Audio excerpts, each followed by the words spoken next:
So our previous episode, we talked about HBCU week in Wilmington. Now to follow up with homecoming at Delaware State University. Amazing homecoming. Everyone showed out. Everyone showed up. But now we brought to the table this guy right here from a Lincoln graduate alum that is just here to tell us about that HBCU experience, or just his HBCU experience. What's up, brother? How you doing? Hey, what's up, good gentlemen? How are you guys? Yeah, who is this guy? This guy right here. Yeah. This guy right here. Yeah, this guy is here. Because it's with HBCU week or just HBCUs period, we all have this underlying you know. So I'm gonna let him introduce himself. What do you mean? You guys are angry at each other? Yeah, we're always angry at each. Not angry, but just our HBCU is the best. So I'm gonna say passionate aggressive is what I'm gonna say. Like you kind of have that passionate aggressive. Yes, I can tell you. Passionate aggressive is an opposite of passive aggressive. No, it's not. He just made it. It's not, but it works. Passionate aggressive. It works. See? Watch this. Okay. Lincoln University, the first HBCU. That's what I'm gonna say now. Whenever my wife gets mad at me because I'm I'll say I'm being passionate aggressive. Right. No, seriously, it works. Tell That's me how my that word. works out for you when you come to work with a ice pack. That'll be good. That'll be good. Right. Okay, so who are you?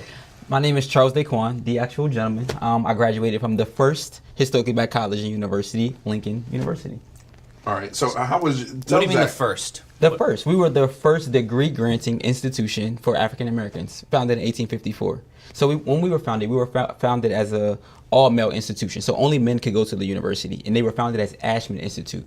So in 1866 is when Lincoln University actually came about. So they changed the name from Ashman Institute because it's a road around the area to Lincoln University. Cool. After. Yes, Abraham Lincoln. Yeah, yep. Right. And then in 1952, they actually allowed women to come to the university because no women went there. Right. So they actually opened the gates for ladies to actually come to the university. Nice. Yeah. So here's the thing. We opened up with homecoming. I need to understand. I mean, he's been trying to explain this homecoming thing to me. Now, I went to Syracuse University. Okay. And I can tell you exactly what homecoming means at Syracuse University. What's it mean? It means nothing. It means nothing at all. It's just they put it in fine print underneath one of the games on the football schedule. Right. And that's it. There's nothing else. There's no celebration or anything. Nothing. Like that?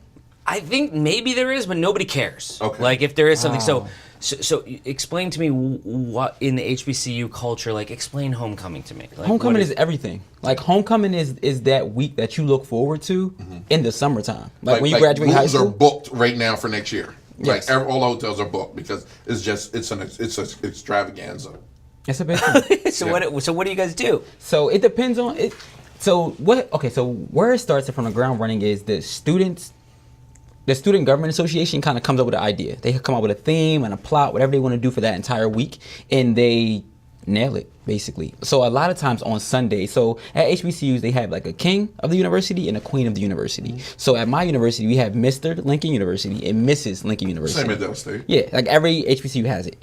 Okay. And then, so what they do is they kind of... Is it a popularity contest? No. It's an actual pageant. You have to really compete against other men and women to be the face. But does it go to the most attractive person generally? No, not really. It really goes to the hard worker. I can honestly say that. It goes to the people that who spoke the best, who had the best talent, who get monologues were great. Not just that, but also people that give to charities, community service. That's where it's really based on. It's based on what are you doing for the community? What are you doing for the university? What are you doing to better the lives of other individuals that maybe didn't have the opportunity to go to college, but what are you doing just as a person? So we celebrate that at HBCUs. And I know community service is a very big thing. For you to even be nominated to be one of the people to be chosen on that roster, you have to have at least 30 hours of community service. Yeah. That has to be documented. You can't come into that day and say hey, I have a note of 50 community service hours. It literally has to be already documented that you have those hours. I don't want to just know that you want to be Mr. Lincoln just because you just came in and slipped it somewhere. So keep going. So then so then that's a Sunday. So Sunday have a coronation where they get crowned. So they get they get their crowns and all the organizations come together and give them a gift. So it could be a bunch of pens, it could be a bunch of candy, it could be $100 gift certificate. Tell him about like the game after the football game, because at HBCUs one thing that's really huge is the battle of the bands. Okay. And So how many bands? Like what kind of bands? Like what kind of? And whatever is it your all? rivalry is. Or who you play at that specific football game. Yeah. So like a lot of football games for Oh, homecoming. so there's like one band from each college playing Yes. against Yeah, each they're other? playing each other. Oh so man. so it's and you See, this just got more interesting. Oh Yes, yeah, it's yes, crazy. yes. But how would the home team band not clearly win because the crowd is going to root for them? Oh, may I? Yeah. May I? All right. So it's all about the music selection. You know, you'll hear anything from Travis Scott to like the old to the Commodores, and your band has to be on point. But what really gets it is the movement of the band members. You might have a guy playing a tuba that can really get down and really just do the damn thing. So it is But how do you decide who wins, or is it just crowd. Sometimes You think so? it's the No, crowd. And then man. Where sometimes there's judges? The crowd. I'm telling you, sometimes it really depends on even the energy of that band. Like sometimes like a band will come and they get like the shivers. Like I'm at another school. Okay, That's what you're so, saying. so they just declare themselves the winner? Is that what you're It's saying? not really a running They can just be rule. like, It's kinda- okay, so it's not, you don't know, it's just sort of like it's a battle. It's about right. It's yeah, a like, battle. but you like in your head, like you know, like we took this. But then, right, yeah. right, like we- but then after the game, you might have bands that actually set up outside in the parking lot and they're battling again. They're just going back and forth. So you might have the drummers go against the drummers, yeah. or the people that play the trumpets go against the trumpet, or different sections, and they just really rock. And they'll go on for like hours until someone just falls short, or just like, you know what, we quit. Yeah. And then sometimes the interesting that happens is the bands have like flaggers, and they have like other people that get involved in this. So say like the people that are playing the drums, they like, you know what, we gonna let our flag girls handle this. And the flag girls really go out there and they give a phenomenal show. It's like a Beyonce concert. Like They a really phenomenal just show. do Like their it's a thing. whole nother aspect of the band. And it's like, wow, this is crazy.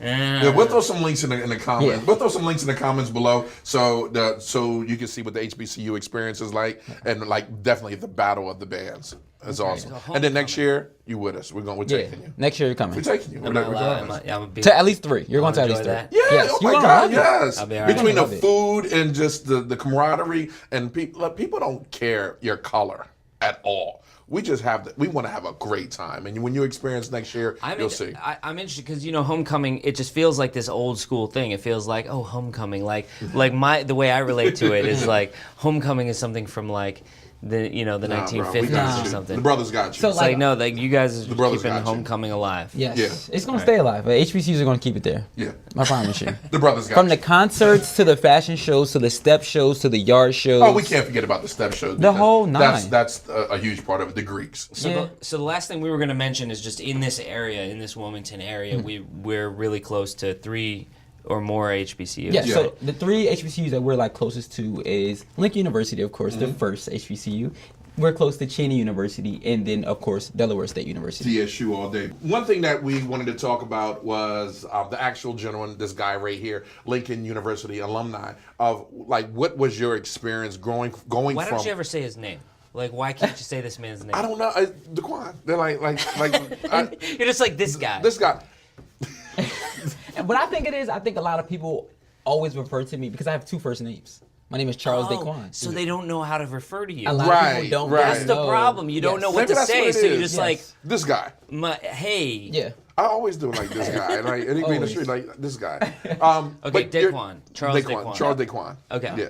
So Charles Dequan is a Wilmingtonian who went to, I want to say, went to college. And probably a lot of people from our neighborhoods, you're from the north side, right? Yes. They probably didn't expect you to go to college, or No, they it didn't. probably wasn't even on the radar. When you went to school, how was that different? How was your experience? My HBCU experience, I would have to say, it taught me so much. And when I say it taught me so much, it taught me from literally having to wake myself up and not have to have my mom wake me up. Like, there's really a difference. Like, a lot of kids now think, like, when you go to college, like, it's cool. I'm going to just roll out of bed in my flip-flops and my pajamas. Yeah. And it's not that. Like, when I went to college, like, I seen, like, the seniors and the juniors, like, walking around with, like, 4-piece suits on. The girls had heels on. It was giving me a show. Like, I felt like these people really tried to look like something when they were going to class. So I didn't want to be that person that I'm going to have pajamas on. I'm going to walk to class in pajamas. So I got dressed literally every single day, so people can see me like, oh, who's that? It's a freshman.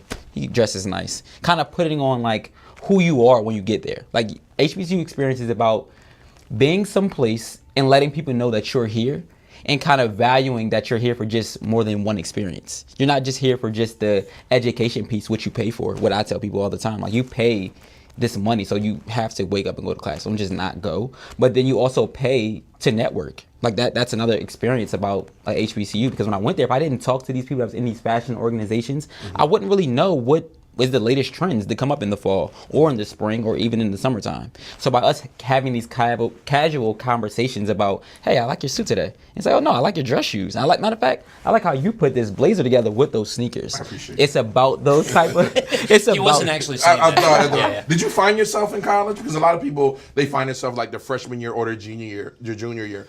Did you find like who you really were like, oh shoot, I really like this, or I don't like this? I found myself. Or did you create yourself in college? I created myself in college. Okay. And the reason that I say I created myself in college is because I found out who I was, but outside of what people could see. Like people see me get dressed every day. People see me brushing my hair, but people really didn't know me for what I wanted to be known for. Right. So once I started kind of creating different like programs for people to do, and I started letting people like the youth come to my classes to see me in class, interacting with my professors, interacting with my peers, people started to see like, yo, you're really a people's person. Right. Like I can really see my vision through you, and you're motivating me. It's not like you're just trying to tell me like, hey, no, this isn't it. When you're in college, motivation is like orange juice. It's orange something. Juice. Yes, orange. Well, I love orange juice, guys. Oh, okay, all right. I love orange juice. So we needed that. Little Sorry. What that Brother, I was with you. Orange juice. But wait, orange juice is like that thing that everybody loves, though. Like I say cornbread. So I like, but here's the thing: I like orange juice that has pulp in it. Do you like the pulp in the orange juice? I do. Yeah. Yeah, that's what makes as long it as good. it's not a It's gotta be mimosa the good. and it has like that's Yeah, nasty. no, but that's fine. Yeah. But so make the case real quick. Make the case for Lincoln. Lincoln University showed me you don't need a big giant city to figure out who you are. You don't need a giant pluffer of people to tell you who you are. But literally by making a mark and creating a journey for yourself that you can understand, that you can develop and help other people kind of create their vision, is what Lincoln did for me. Right. It made me really understand that you can be this man that can motivate and that can inspire other people just because of this experience. Like it sounds crazy because like you're speaking a lot about the experience, but like what literally is the experience is something that homecoming can give you, like a little slice of the pie. Like that's literally it. It's something that you won't see every day, you don't hear about every day, but those people that went to these HBCUs and had that experience, they have that experience. You just made Lincoln proud. It's really something that you have to be there. It's a good case for Lincoln. We're gonna have you know you talked about Del State a little bit.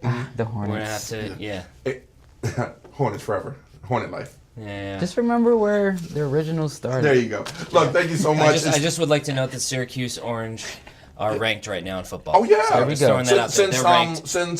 They're ranked. That's all. They're ranked. Yeah, they're ranked. Syracuse. Can't forget Syracuse. Can't forget Syracuse. Can't love Syracuse. Homecoming. Very important. Very relevant. Coming soon. Okay. So we got you at homecoming, good. right? I'll be at homecoming. Okay. You heard it here. All right. Make sure you like, comment, and subscribe. And if you have any positive stories that Zach and myself need to talk about, be sure to submit it at stories.wilmington.love.